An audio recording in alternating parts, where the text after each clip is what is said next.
podcast is part of the Sports Social Podcast Network.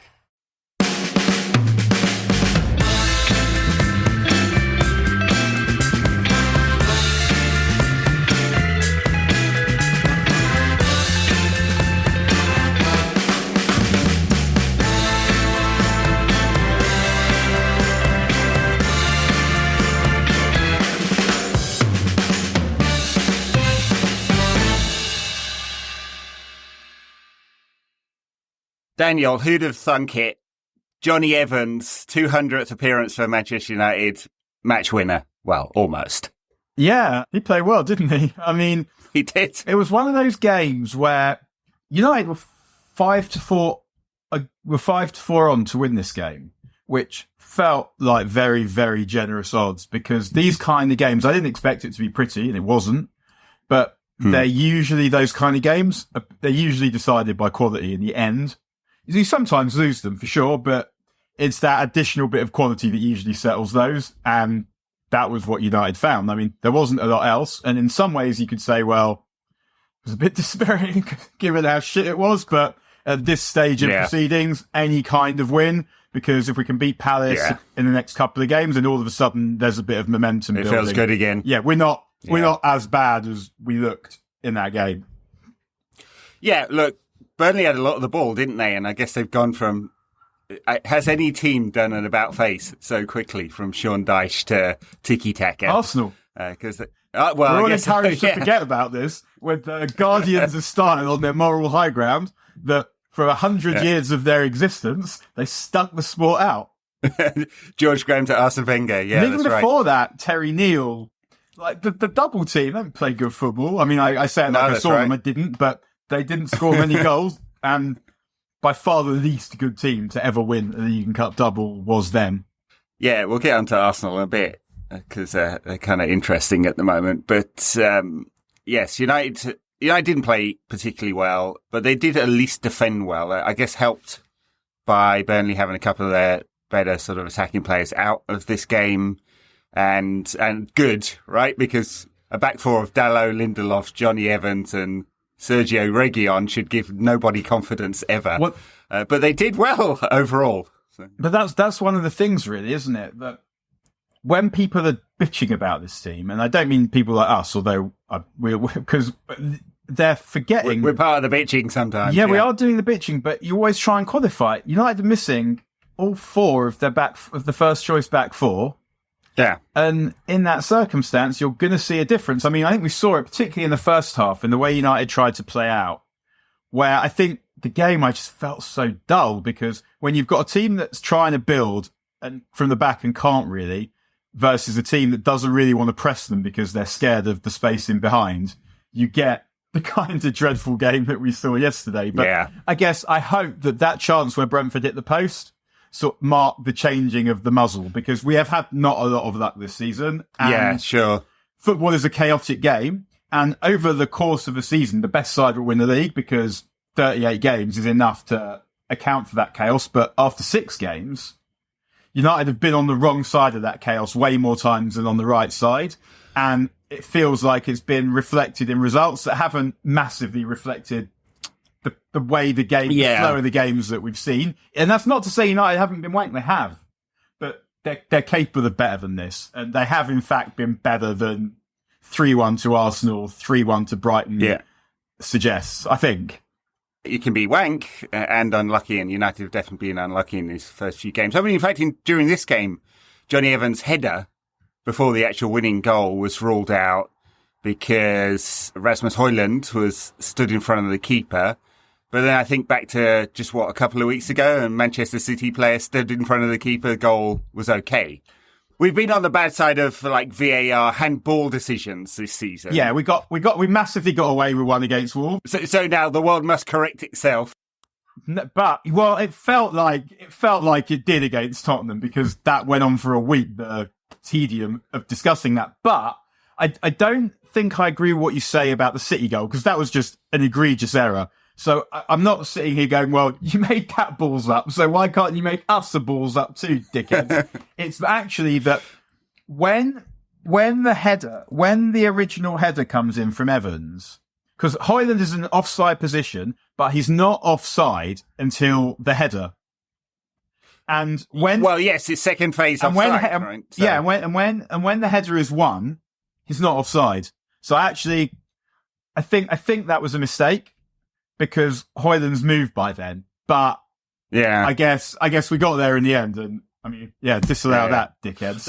That is a good point actually, because a lot of the stills or the video focuses on where the ball is when it reaches. Is he in the range? Yeah. Yeah. Not when the header is taken. I should go back and look at that. But, I'm not getting all conspiratorial. I just think it's when we're talking about bad luck, United have had some decisions go against them, which are really marginal. So the really marginal offside a week ago, the Jonny Evans header yesterday, the handball given against Christian Eriksen against Bayern, which is rolled off his knuckles and then hit the top of his arm, which is not off. Oh my gosh, that one. Which is, any reading of Law 12, and you cannot say that was an unnatural position for your hand to be in, given the defensive action. And so it just feels like we've got a poor rub of the green more often than not. And he's trying to move his hand away from it. And there was one today in the Arsenal-Tottenham game where it's just, I think the problem I have is that we can see what happened on a replay from every angle slowed down and still have not a fucking clue what the ref is going to give. And that's not healthy. That's not healthy. It's not healthy for anyone. And it's not a healthy state of affairs for the game, because one of football's beauties is its simplicity. And it's not simple anymore. And I think with the Romero one, if you said the law is if the ball hits your hand like that, well, you'd have to obviously define it properly. Then it's a penalty. If you stop a goal being scored with a ball hitting your hand, it's a penalty. But there needs to be something different with that and the Eriksen one, where there's no goal in even the wildest comprehension, but and no real advantage gained either. But it felt like that one in the Arsenal game. Also, I'm sitting there and I'm thinking, I think they're going to go and give a penalty here, but. Yeah. I don't think it's a penalty, but also if they didn't give one, I'd think okay as well. I don't know what's going to happen, and that lack of clarity is not good. No, it's not good for the game because you don't know when to celebrate anymore. And I know that's become a cliche, but it's true. Like every single goal, you've got to go check for some minutiae that happened 10 minutes ago where a fucking butterfly in the jungle flapped its wings in the wrong way and the referee gives a completely incongruous decision. So Romero, this one's the easy one, right? Romero versus Garnacho when United played Spurs, not given. Romero today, given. Almost exactly the same. I mean, just down to the same player. And like, he was having, it's so fucking neat. He was on the cusp, Romero, of a nightmare for the ages. A booking, an own goal, and a penalty conceded, and somehow his team got him out of it, which is a shame. But yeah, it's. I mean, I thought the Romero one today wasn't a penalty. I thought the one against us was, because the space between them was different, and that one felt like the one today. He was on his knees trying to make a block. That's not what you do when you're trying to handle. And we need to define really properly what deliberate means, I think. And well, or you just go back to the old days, and it's hits your hand, it's handball.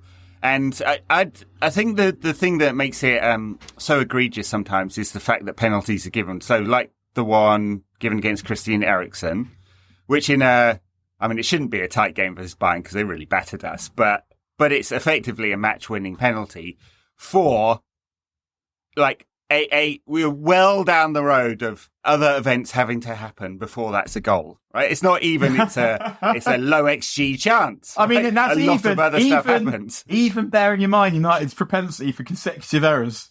It would have, but I mean, I thought what you said about Brighton, about the Bayern game where we got a kicking.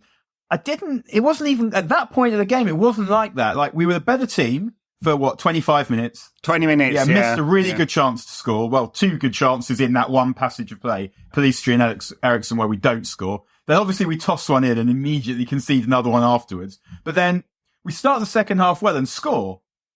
But at that point, it's a game. Once they score the third goal, the only point where there's a class difference between these teams was when Bayern were 3-1 up in terms of general play. I actually thought we did all right in that one. And in some ways, I didn't want it to be like that because I want these fuckers to go and beat City. Yeah. And I didn't watch that game and think these are lads I can rely on. And the last time, you want to say of affairs when we're thinking like that. The last time I went to Bayern was in the 2010 game where Rooney gets injured, and I got a flight. I can't remember why. I went on my own. I met my mates there, and so I ended up in a hotel on my own and got there really late before the game. And I completed the tremendous achievement because I didn't have very long to leave the hotel to get to the ground, but I obviously had an entire afternoon's pre-match drinking to do. So, I can't believe I'm going to willingly come out with this bullshit. But I drank You do so often, Dan. I drank a bottle of wine while taking a dump. Lovely. Literally about 4 minutes. Yeah, that was the highlight. Actually, I say that was the highlight of that one, but it wasn't because Rooney's goal was also good. It then got less good after that. But back to this game, I think watching it was, I tell you what gave me some hope was, and it's just we've been starved of an actual centre forward for so long. I didn't think Højlund played that well. No, but he's just there, isn't he? He's trying to score. Ball, he controls it. He's trying to score at the front post. He's making the runs. He's trying to get into the back post. Just all the things that no fucker has done in so long. And we've got it's a small data set, but in the goal he got chalked off and the goal he scored, 2 really good finishes as well, right? I mean, I know it took a deflection, but so he can finish. He's a big fucker. He's quick. He runs the channels. He uses his arse. I mean, I like everything I see. Now, we don't know whether he's going to get enough shots off. United didn't create much today, and we don't know really the quality of his finishing. We'll find those out. Those 2 really important things for a forward. But he's doing everything else really well. I mean, already making the team better, just being there, I think. So, and I like it. One of the things that I was kind of been thinking about, because with players coming back now, I'm starting to wonder what the best composition of the team is. And I feel like we might have to spend some time discovering that Casemiro, Mount and Bruno doesn't work again, even though we know it already. But part of me, whereas I think I've already decided, Ten Hag will be delighted to know that the best midfield is Bruno and then 2 of Amrabat, Casemiro and Mainu. I've no idea which, but what I like starting to think about Casemiro more and more is he knows where the goal is. He does. He's our top scorer this season. Has that ever been said of him before? And No. and that. So if Amrabat or Mainu can play as a number 6, and if you've got Casemiro next to them, between them, you should get enough box to box activity and protection of the back 4. But the other thing that I hadn't thought of so much until yesterday is, I mean, with Anthony gone, perhaps who knows how long, perhaps forever. Yeah, it makes sense maybe for Mount to play on the right, and I think that'll happen. I'd be worried about that because it's already our weaker flank in terms of the fullbacks. Are we going to have enough to stretch the pitch? It will help us with the possession in midfield, but also we only have one centre forward. It's this guy. Yeah. So when Ten Hag is deciding what the team is, it's one of the massive questions is how do I best serve this centre forward? And well, yes, but Mount's expected goals and assists is higher on the right than anywhere I know else he had that really good season playing on the right, didn't he? So there is that. And, part of me thinks if you've got Pellistri, if he can go on the outside, can he smack low crosses to the front post? I don't know if Mount can do that, but that might be something I'd think about. But if your wingers are Pellistri and Rashford, you're sort of back to being that counter-attacking team again, probably, I would imagine. Yeah. And I do think Ten Hag, in a similar way to Pep, really, probably likes one controller and one attacker in the wide areas, and he doesn't want to gamble everything. Yeah, it's a Wenger thing as well. This transitional side. The composition of midfield is going to be really interesting because against Burnley, to come back to that, having Scott McTominay in there is a fucking disaster, right? He hides in the passing lanes. We've talked about this before, but he really does. And he was just lumping it forward. And he plays a completely different role for Scotland, where he's basically a free 8 and can make those third man runs. And so he scores. And so everyone's look what Scotland. That's what he can do. He can run. But in a passing team, he's a disaster. Yeah, he is. I mean, he can run with the ball and he's a good finisher. But that's not what we're trying to do here. But Ten Hag showed him that he disgusted him in the first few games of the season. Yes, and McT is responding in kind, really. that he's not. I mean, there's that shocking clip that went round. It really was shocking of McTominay 10 minutes after coming on as a sub against Bayern, just kind of jogging back after he lost the ball. I mean, I'd be playing that over and over again in the video analyst room and going, what the fuck are you doing? But we got the full game after that as well, so clearly Ten Hag's not seen that. Well, yeah, he probably has. He just doesn't have options. But the other thing about this team, to go back, we're talking about its composition, is part of me would sort of like to see, and this could sound ridiculous, but a front three of Mount or Police Street, Højlund and Garnacho. Because I think if you've got that, and then behind them, you've got Bruno and two of the other three, you've got a team that can properly press and with proper athleticism. And at the moment, for whatever reason, these are not things that interest Marcus Rashford. Problem being... Well, he's never been a particularly good presser, I'd say. Problem being that he's willing, but not good. Yeah, I don't think he's that willing either. And the problem there is that obviously we can't really leave him out because he's our route to goal and he can make things happen. But there's a level of, and I don't know what it is, and I don't like to call him or any player these kinds of things, but I don't know, there's a bit of laziness there. I don't know if it's a footballing IQ thing, because often he does things, and I'm like, oh. And so, for me to suggest that his understanding of the game isn't good it feels weird, because I see so many other things where I think, you've seen that so beautifully, and I didn't, or ever. Not that I'm any kind of standard, but I guess when you're watching it, that's sort of what you're comparing it to. And I thought that yesterday, last evening, he was sort of guilty of overplaying a little bit in his desire to build this partnership with Højlund. He was giving it when perhaps he shouldn't, and I'm sure that would improve. I just wonder if your kind of one-touch finisher, you want Højlund to be, if Rashford is a good partner for that. Don't know. Well, we'll find out. It's hard to leave out a player who scored 30 goals the season before. I don't think he's started the season particularly well. I mean, he did score that brilliant goal against Arsenal, but he's not in the same form he was at the end of last season. And it's a big question. You want to get Garnacho in the team quite a bit this season, right? He deserves to get 30 games as a starter. And the only way that's going to happen is if Rashford moves into the centre, because I think if Ten Hag believed in Garnacho playing off the right, he could have done it by now. Instead, he so doesn't believe in Pellistri and Garnacho that he's juggled the team around to be playing this diamond midfield in order to not do that. And he played Pellistri in Munich. He played Pellistri in Munich, so he really doesn't want to play Garnacho off the right. He wants Højlund through the centre for understandable and evidential reasons, and which means that in order for Garnacho to get a lot of game time, he's got to get in ahead of Rashford. And in order to do that, he's got to score more goals. And we know he's capable of doing that. But he can't. He's not on the pitch. But yeah. If he's never on the... Yeah. So, I mean, look, that's a good problem. The big bad problem is in central midfield, where the balance definitely isn't right. And as soon as Mount is back, and he may be back for the next game, it seems like he's close, then we've got to work out whether him alongside Casemiro works, because it didn't feel like it did in the small number of games that we saw in pre-season and at the beginning of this season. But they were less fit than us at that point. So let's see. But yeah, I think that my guess would be Varane will start against Palace, and maybe Amrabat was funny, that little cameo, because I haven't seen that much of Amrabat. Don't have big opinions about him, but one of the things I keep reading people that have seen more of him say is he loves giving away free kicks. And he comes on, and his first act in the United shirt is to give away a free kick that they almost score from right at the end.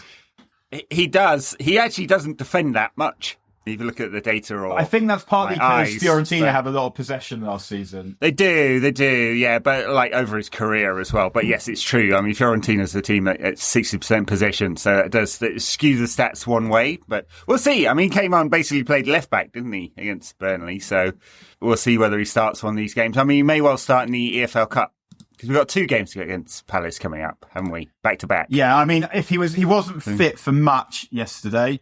So he may, I'm not sure he will. I mean, I really hope he does start, because I want him available for us. But it feels like yesterday's win, in theory, I hope, means that we're over the worst of this little patch now. Yeah, I hope so. We'll find out, won't we? We haven't even talked about Bruno's goal yet. Oh, man. What's Jonny Evans floated past Paul Scholes, second coming of Paul Scholes, that was. It reminded me left-footed floated past. It reminded me a bit of the goal Van Persie gets at West Ham in the cup. Oh, that where, one, yeah. Where Giggs clips a pass like that. There's a lovely pass, and yet there is so much to do. Yeah. I mean, stunning finish from Bruno. We needed it. I mean, the problem with the formation, I thought the formation we played yesterday was more 4-2-3-1 with McTee and Casemiro, and then Bruno, Hannibal, and Rashford behind. But Bruno on the right is just, I mean, it's so frustrating. And I thought Hannibal did pretty well. Yes, I thought he had a good game. Particularly in the last 15 when we were trying to close it down, he showed he's got some physical presence. He's not scared, and he can pass the ball. I don't know. Managed to not get himself booked was a miracle for him. Yeah, played the full 90 and didn't beat anyone up. I don't know what he does next. As in, does he? I mean, I guess he might stay in against Palace and you play Amrabat. I'm not sure what he can do to cement himself in the team if he's a number 10. Because if he's a number 8, then he can compete for a place with the others. But if you're playing, I wouldn't be playing him where Ten Hag played him yesterday because it means marginalising Bruno, and I wouldn't do that. But But I mean, the thing is, like at youth level, he was that creative number 10. He really was, and he really stood out at that level. At Birmingham, they played him as an 8, basically, mostly, and he did really well.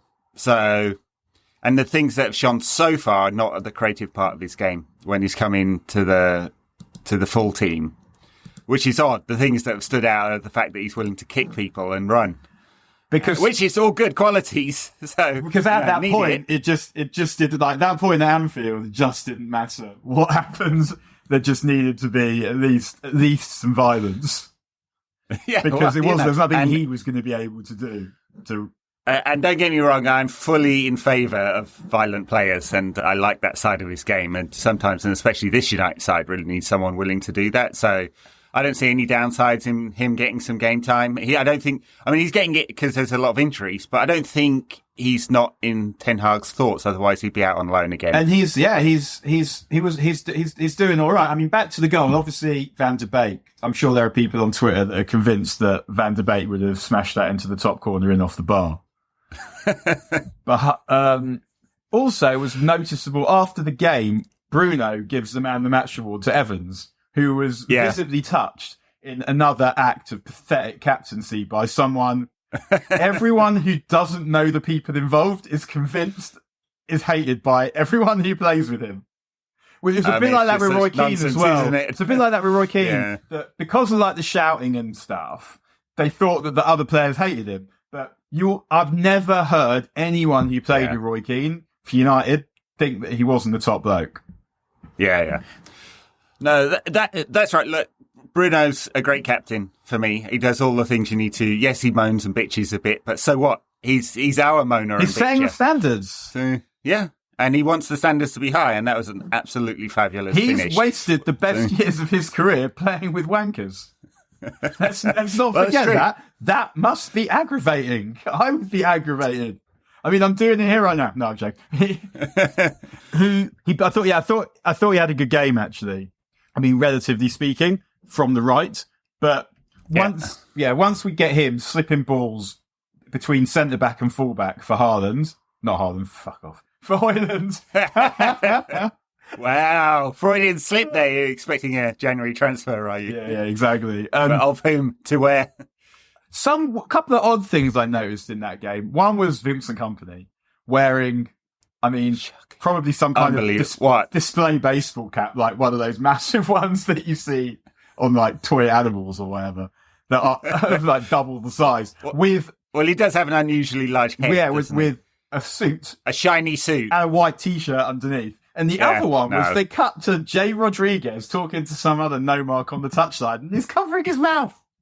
I know. What are you saying? The time to... Yeah, I mean, I was about to suggest... What could be so secret? They do it all the time. Hannibal was doing it with Bruno at one point. What are you doing? No one cares what you're saying. There are no lit readers employed to see what Jay Rodriguez is saying to Nobby Orr, whoever it is he's talking to. Company, I mean, look, he was one step away from being a character in I'm Going to Get You, Sucker, right? You know, do you remember that Spike Lee? Spike Lee? It was Spike Lee, wasn't it? I don't think I've seen early that. 90s. You haven't seen it? I think so. Oh, maybe it was one of the Wayans brothers. The Wayans, anyway, whatever. I'm going off on a massive tangent.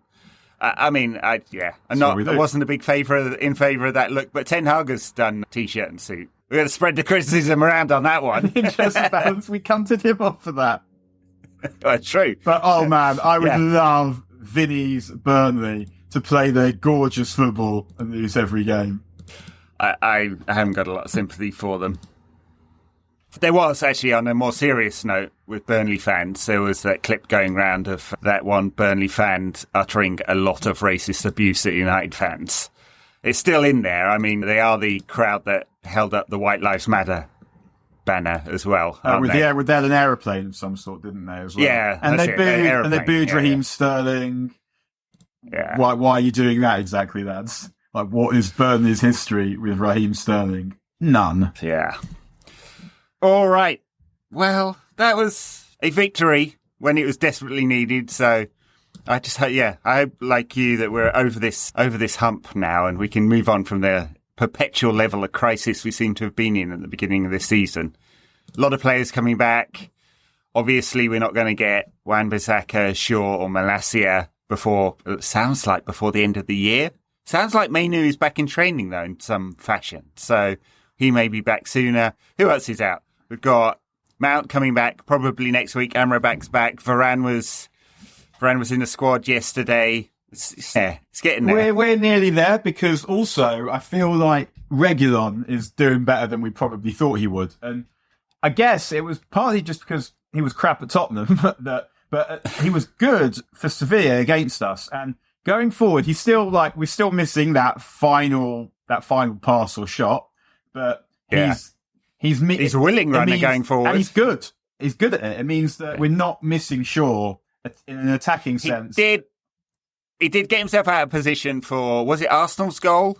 I think it was Arsenal's goal. The first game he played. Aside from that, he's done actually. No, I don't think he played in that one. That Dallo played that. Yeah, okay. When the first game he played, Reguilon, he got himself overloaded against Brighton. And that was pretty poor positioning. He moved forward when he should have gone back. Apart from that, I don't think I've seen him make a defensive mistake, which is a bonus because that's definitely the weakest part of his game. And he's a willing runner going forward. You do miss Shaw's quality. You forget his quality on the ball is really high, Luke Shaw.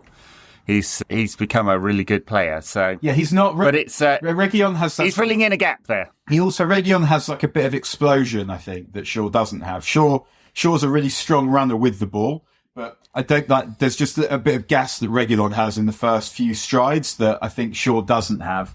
And I mean, we're seeing it because he's obviously been told to play like that, and he is. I mean, I think Ten Hag's probably quite pleased with him from the way he spoke about him playing, despite being which is just one of those funny things in football that risking like health and limb is considered. I guess you in the boss's good books.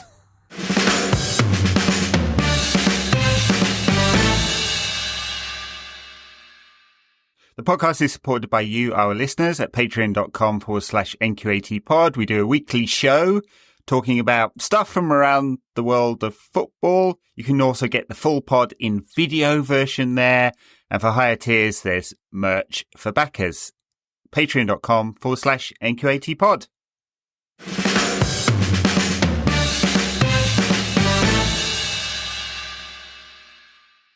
All right, moving on then. It's EFL Cup first, isn't it? And then Palace in the Premier League next weekend. So EFL Cup on Wednesday. Tuesday night. It's Tuesday night. 2 days for this one. What kind of side are we going to see here? Because I worry about the loading a little bit. And I'm sure Ten Hag will, with all these injuries that we've got this season. So I reckon, let's try and pick a team. So I reckon it'll be a Nana. Do we have... Think he'll definitely play? Maybe he'll play Biandir because he's actually going to have to play, isn't he? He's going to have to play in January. Yeah, so maybe play him. Is that his name? I can't remember his name now. I think so. So him. Him. What right backs do we have? It's just Dallo, isn't it? It's just Dallo because Williams is gone. So maybe you put... I mean, he's going to have to play. Put one of the midfielders at right back. Maybe you put Amrabat at right back, but there's quite a lot of running to be done in that position. Then I think it'll be Varane, and I'm going Varane and Evans. Varane needs minutes. Yeah. Does he need the risk of playing? Yeah, because he's got to play, game, and you want him to be ready for the league game, and then I guess up front, your front three is Garnacho. I'd probably play Højlund. Pelistri. There might be Martial and Pelistri, those three. Yeah. And then the midfield three just depends who's fit. I'd play, if I thought Mount and Amrabat were fit, I'd definitely play them. I would try not to play Bruno, but Bruno always plays. Bruno always plays. It'd be good for him to get a game off. He played, well, he was the only United player to start more than 50 games last season. So and he played just a massive amount of minutes across all competitions with Portugal as well. So, yeah, he deserves a week off. He won't get it. I guess Hannibal's played well enough that he could get another start. Yeah. Depends whether they want to play Amrabat and Mount. Like, how many minutes do they get? Yeah, maybe they play a bit each. Maybe Amrabat plays an hour, Mount plays half an hour, and you play out and you play Hannibal. I think that'd be fair. I'd happily see Hannibal play again. I think the problem is also you're not sure what Palace are going to do, because you have these teams that, even though they shouldn't go down, the manager's scared of getting relegated, so they often toss cup competitions when really Palace's best team would fancy themselves to get a result if we're resting players. Why are they not going to try and get to a cup final? I mean, if I was Roy Hodgson, I'd be picking the best team that I possibly could.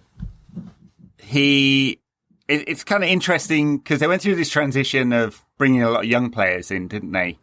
Under Patrick Vieira, and now they brought the old manager back who didn't like the young players much, but he's kind of had to play them. And they managed to keep Elise this summer. He's injured now, though, isn't he? I can't remember. I think Elise is injured. I mean, him and Eze, two of my favourite players who don't play for United. I think I wonder with Elise whether there's some kind of release clause there because he signed a new contract.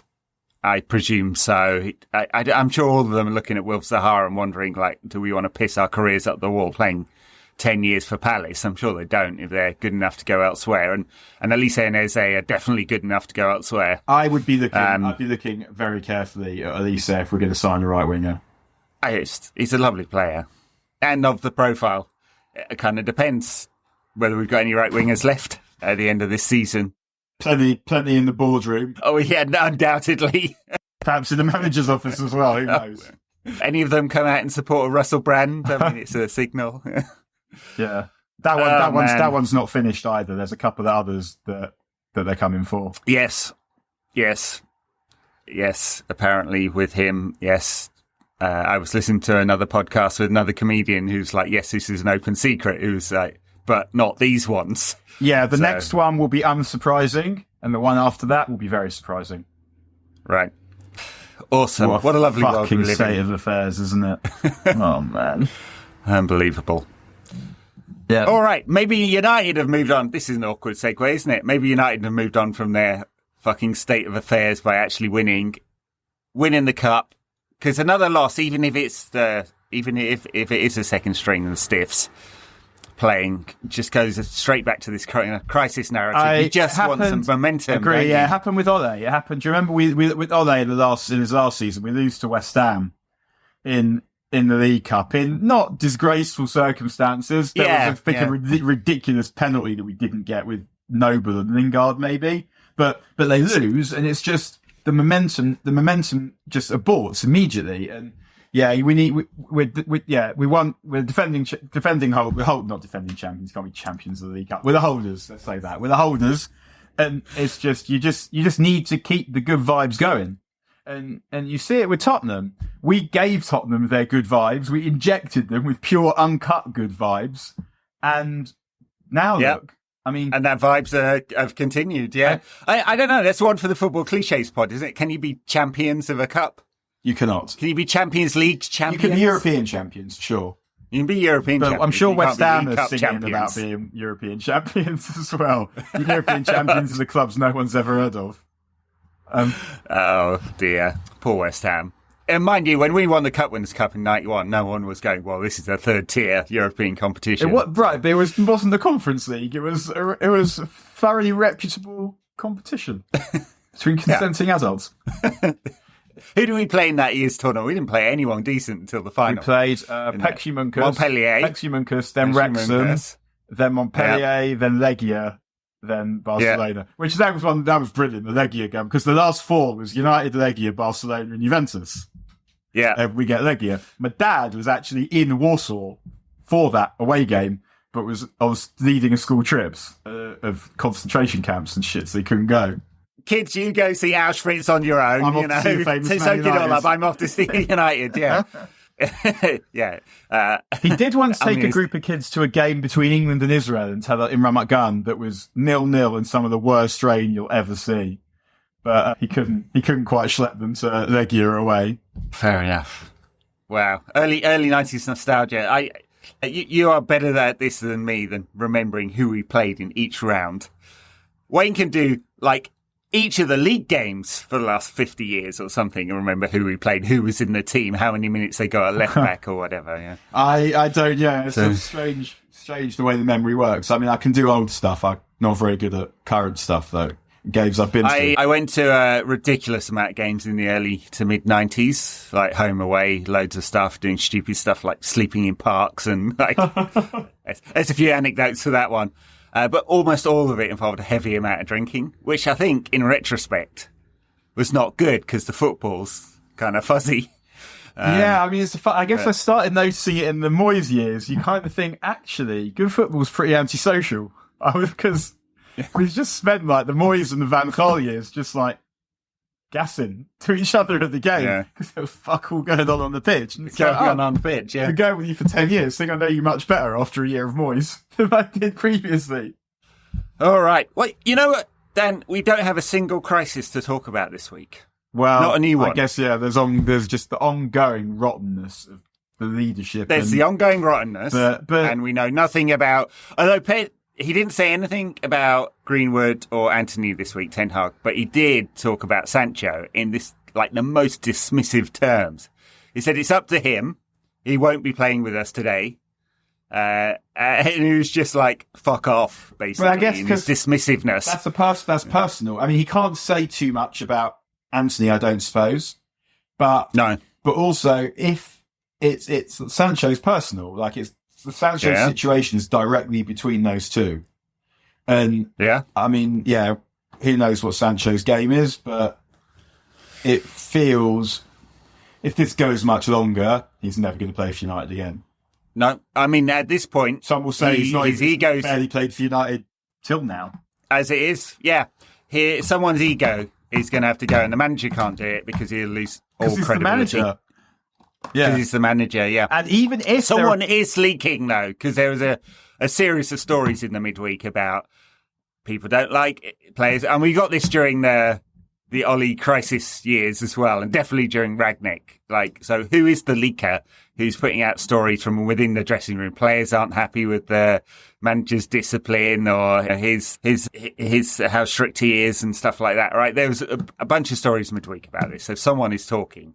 Like, who are the culprits here? Is it Maguire? Is it McTominay? Is it Sancho? I mean, it won't be them directly either. It'll clearly be coming via agents and various snouts. But even if there are players in the dressing room that think Ten Hag is wrong, he still can't back down because it will still tell those players that if they pressure him, he will back down.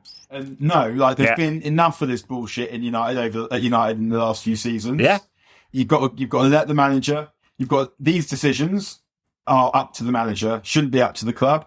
And you just you can't allow it. And so I pissed off with Ten Hag for a whole manner of things that relate to his treatment of players that's not right. I wouldn't say it relates to his treatment of players, that I just guess relate to moral issues.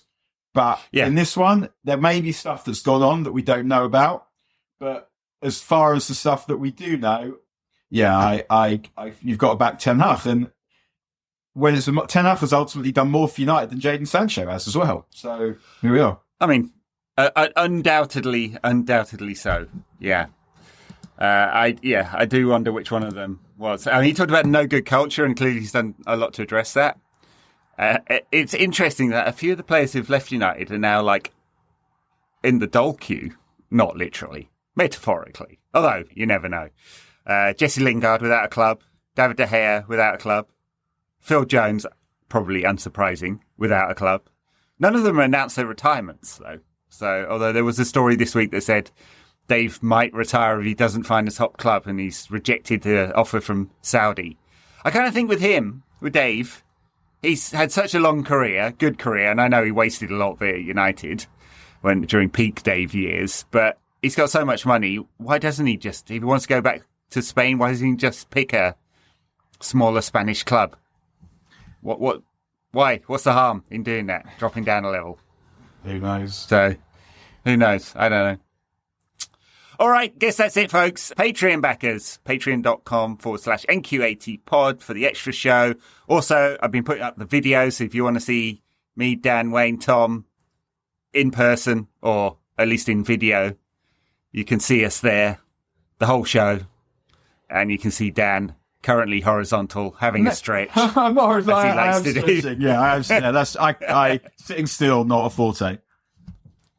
It's hard for him. ADHD. You can see us there. Also, mugs. I've got everyone your mugs, I think. New merch store, nqatpod.com/merch. And there are, tell us, Dan, what's on there? A t-shirt that says Fergie ruined your childhood with the option of, and you're not getting it back on the reverse. Everyone should wear one of those every day, because this is what people need to be reminded of on a regular basis. I literally cannot see an argument to the contrary. It's a service to the world, reminding people of their childhood trauma. It's a service to your soul. Just remind yourselves. It's for us to remind other people, but it's also for us to remind ourselves. Well, I mean, yeah, we do it every day. But yeah. It's like Fergie said. Very, very reasonably priced as well. For the moment, we may adjust that. But yeah. Go get it. I soft launch. I've been tinkering with it, but I will get it out on all the socials soon and let everyone know about it. But yeah, go ahead. It should be priced in your local currency wherever you are in the world. Anyway, that's it. Thanks a lot, folks. See you next week. Please.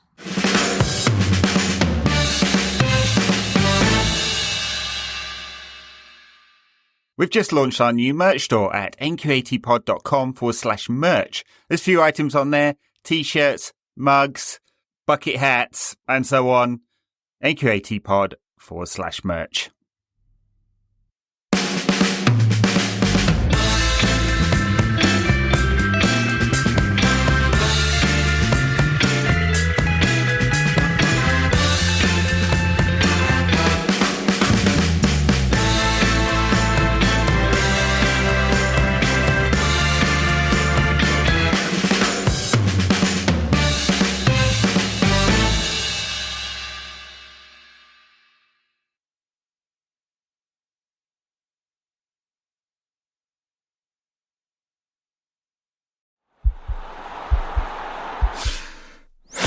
This podcast is part of the Sports Social Podcast Network.